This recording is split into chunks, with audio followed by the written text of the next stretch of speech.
Good morning, everyone. My name is Jaylen Doshi, and today I present to you the findings of my research of if Ticketmaster was a monopoly. After researching it, I described Ticketmaster as a monopoly trying to dominate the market.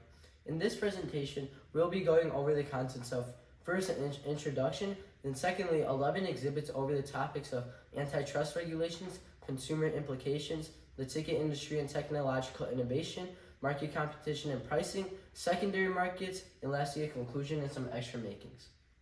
So let's go to the introduction. In 1976, Ticketmaster was created by Albert Leffer, Peter Godwin, and Gordon Gunn.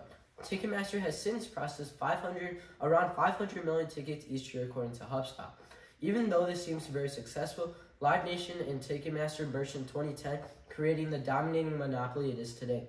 This directly threatens the freedom of our country and the mixed economic system we live in, as monopolies limit what people can do. Even the Han Dynasty, starting in 206 BC, expanded state control, including a state monopoly of iron and silk production thanks to Khan Academy. In fact, even Herbert Hoover, the 31st president, stated freedom requires that the government keep the channels of competition and opportunity open, prevent monopolies, economic abuse, and domination. So next, let's start off with the first few exhibits that go over how Ticketmaster broke antitrust regulations. This slide showcases the antitrust regulations, also known as the Sherman Antitrust Act, which can be defined as laws that keep the economy fair, but also with competition. Exhibit 1 displays how Ticketmaster is widespread throughout the world and taking over the market with holding around 70%.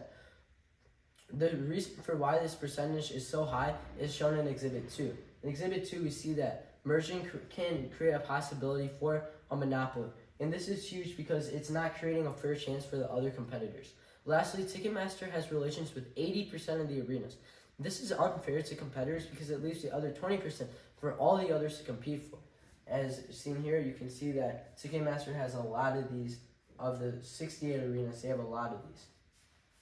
And in summary, Ticketmaster has broken the antitrust regulations by not giving a fair chance, as they hold many of the relations and the market in their hands, but by also not allowing for competition, as there's almost none to them.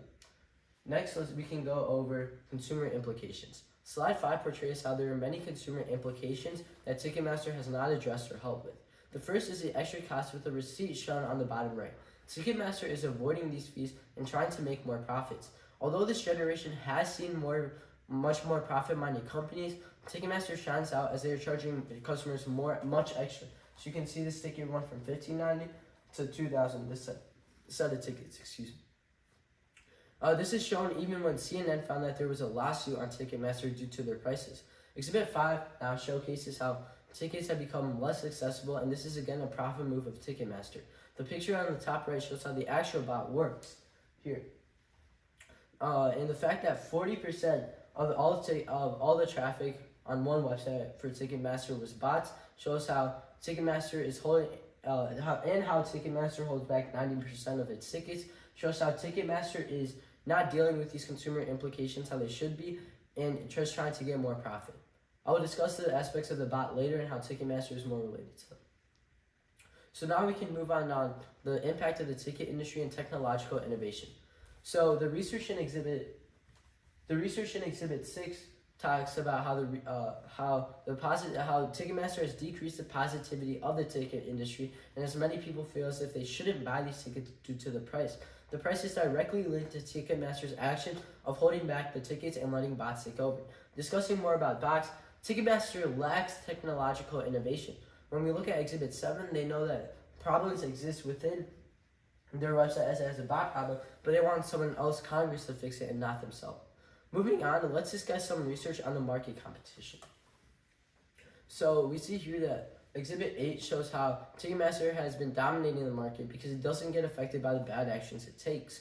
They almost never get punished as much as they should be, and that's what's mentioned here. And this allows for the market competition to get taken advantage of by Ticketmaster because Ticketmaster won't get in trouble. And Exhibit 9 later, and this is a lawsuit against Ticketmaster. Now, Exhibit 9 discusses one of these activities with Ticketmaster's fixed pricing.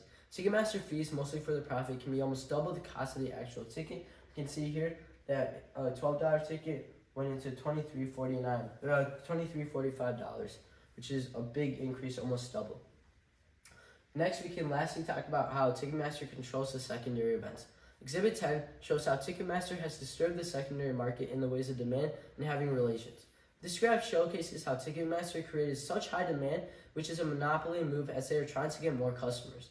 Furthermore, Fortune found that Live Nation actually owns some of the secondary market, raising more suspicion that they have incentive to control the secondary markets. A graph was provided to showcase how the secondary market is expected to grow by a lot, almost double by 2029. So in conclusion, we can review what we talked about.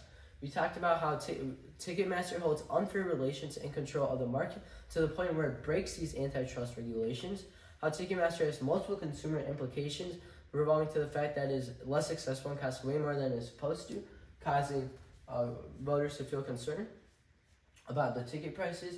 And then we talked about how it was also seen that the ticket industry was negatively impacted by more consumers feeling worried about the prices, but also Ticketmaster lacking the technological innovation by allowing bots and not fixing the issues with high traffic in certain areas. Lastly, we talked about how Ticketmaster has majority of the control in the ticket industry and is trying to promote secondary market growth by increasing the price of tickets. So lastly, we have some extra makings that they provided.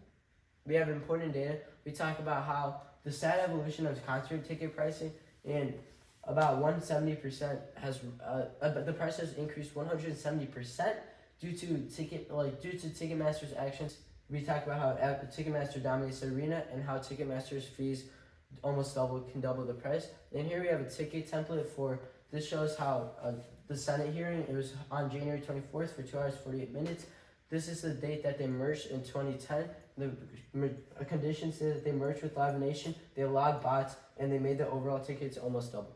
Thank you for listening, and I hope you have a great day.